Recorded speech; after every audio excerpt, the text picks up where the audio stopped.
And would you say that from what you are hearing and reading and watching, has the NPP learnt any lessons, and are they gearing themselves up based on the lessons learnt for 2028? Now, Eugene, you and I had some 3 days marathon, on the rooftop where we, with mosquitoes and the cold winds hitting at us. Before you delve into the issues itself, what nostalgic memories do you have of the elections of 20? Oh, I think that personally, it was a highlight of my career. I hadn't done it before, and as a team, we had to come together to cook this in few days, right? Yeah, very few days. We had to cook this, and I'm happy that the constituencies were listed, and we said they were key. I was just actually watching the eve, on the 6th of December in the evening. We had about 1 hour on TV, and we did analysis of some 7-8 constituencies. Austin was on, yourself, Kofi Adudumfe, the team. And it tells you how meticulous we were. So I was happy with the output that we put together, and we covered it so well. And the projections, what about the projections that we put out? It came true. We spoke about the turnout. We just opposed with the NCC turnout, where the national average was about 82%. Ashanti region was doing less than the national average. Again, we spoke about how, when you look at the ring of Kumasi, people were registering. Ashanti region dropped on, so recording about 17% increment in voter turnout. When it comes to Subeng, 9%, Bantama 8%, and all that, meaning that the NDC in those areas, the Half-Wano areas, I predicted that the Half-Wano Southeast is a key area. Actually lost, right? Edujama, yeah, he lost. So we predicted about KT Hamon's area. I said authoritatively that NDC will retain the drop on seat. But in the last election, they won for about 160 votes or so. That is Adoma Kumensa. But we did analysis and said that due to the dynamics of Hajia Nasir Afra, though the MPP had made gains in 2020, they will still not win the seat. It came true. So, David, for me, the 2024 elections and what we did on the rooftop just proves that data cannot be 100%. But when you go by the data, there's a high affinity that you have some good feedback. I remember that we were given 1 hour on the night. But getting to the evening, we were given 4 hours. And I remember having Martin Akute, having, Dr. Ali Amachi Boateng. Yes, Amachi Boateng. And we did a 3.5 hours marathon. Yeah. Then the day after, when we were on again from like 10 p.m. getting to midnight, getting to 1 a.m., then we realized that the headquarters for the MPP coalition was empty. Yeah. And I was wondering why they were not there. I was wondering why they were not there. So I asked Dr. Ali Nyaba, and he was also surprised, only for us to get to know that per the trends, per the numbers that were coming in, they realized they shall end. And it came as no surprise that even early hours of that morning, Dr. Mahmoud Bawumia conceded. But generally speaking, would you say that the NPP have learned lessons? And how would you judge the performance? How would you also judge the performance? I want you to put them together. How would you judge the performance of the NDC? They are yet to, because right after such a major defeat, they zoomed into another electioneering period. When you even listen to the key people, some of them are very publicly stated. Jacko, for example, he's a senior in the party. They've not seen the Okwe report. So you wonder whether even the seniors of the party have perused the report, they've done a proper analysis of same. I'm privileged to have had the Ashanti regional version of it, and I can authoritatively tell you that it forms about 70% of the Okwe report based on my grapevine sources. And when you read the Ashanti regional version of the report, it talks about the internal primaries. I mean, at that point, almost everybody was vying for MPship, so certain things they lost it. This Mochre guy who Akufo-Addo appointed, he wanted to go to Mprice, so David Asante published, wanted to go to Nkoko, the Ghana Museums Board wanted to go to Etiwa. It's all of them were Kozi, the deputy YE, Adenta, by Pius Eswejam, and they all chasing position, Eugene Hene, Utu Senya. So they lost touch of some of these realities. And that is unfortunately what the MPP is doing now. They are zooming into another election without really analyzing the elections. Because as President Kufuor said, the 2020 election, they lost it. But they didn't see because of how because let's not forget, Akufo-Addo did free SHS in September 2017. Look at the household that benefited. If you even extrapolate, let's say 300,000, by 2020 there was almost 1.2 million that have benefited from the scheme. Did free food for a period, did free water for a period, and still you reduced by 50% from your 2016. That clearly tells that there was something happening. Parliament was also telling enough, and I'll conclude what President Kufuor said that is the lesson the NDC must learn from this, that the Ghanaian people are discerning. And that when they feel that their lives have not been better, look at for me, one of the best data we had going into the election was the NCCE vote consent. They actually titled it the voter consent of the Ghanaian people. We don't have time, maybe tomorrow or Wednesday we can break it down again. when you look at the things that because David, that research, they didn't say that our rules are, they break it down under rules what they were expecting under rules, and it clearly tells you that when the people's life have not been bettered, no matter the slogans, you can bring Kim Paluta, you can bring Drake, they won't vote for you because at the end of the day, it's the pocket. So that is why I always say that it's the fulcrum. The bread and butter issues. Bread and butter. So if the NDC are able to do this, I'm here to see Women Development Bank. I'm here to see 24-hour economy.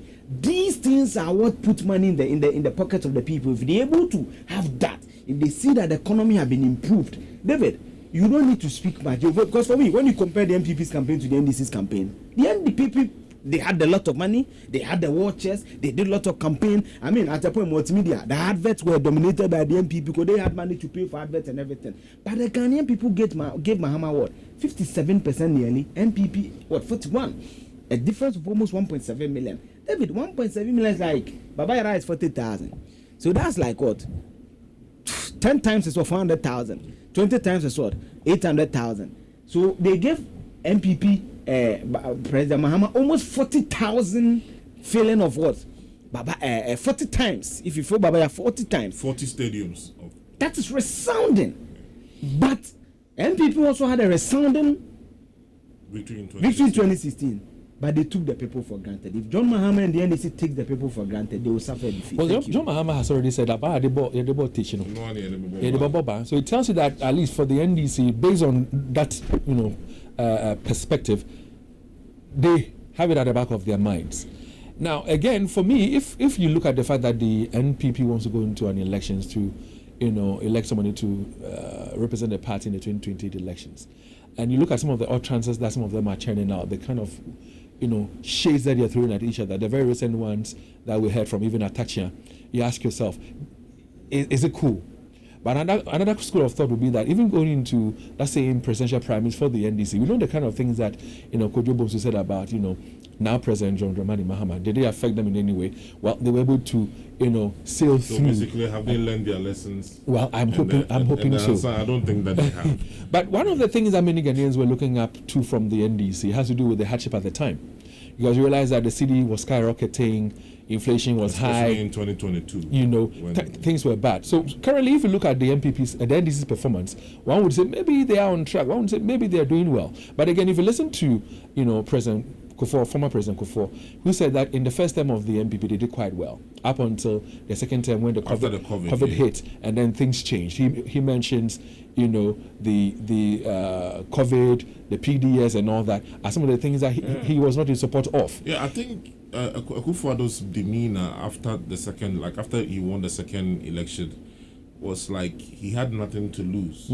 So he just wanted to do things best, the best way that he can. But you should have had a party at the back of your mind. Because again, we didn't bring in that aspect of the interview Kufuor granted, to delay. Because if you listen to that very interview, Kufuor mentioned that, listen, you might have differences. You might belong to the same party, but we're not friends. But the fact that we're not friends, we should put party first. The party has an ideology. The party has its own, internal things, ways of doing things. But in as much as we're not friends, we should be guided by the party's ideology. And so if you might come and you think that, well, Leo and I belong to the same party, but Leo and I are not friends, and therefore Leo does what he thinks he wants to do, I do what I think I want to do. It's going to hurt the two of you. It will hurt the party. Yeah. And if you look at for example, the NDC right now, we don't have too much time, but a few things I just want to put across. When it comes to inflation, consumer inflation, and the NDC is doing quite well right now. Because, year on year, at a point in time under the NPP, it was around 54.1%. That is in December of 2022.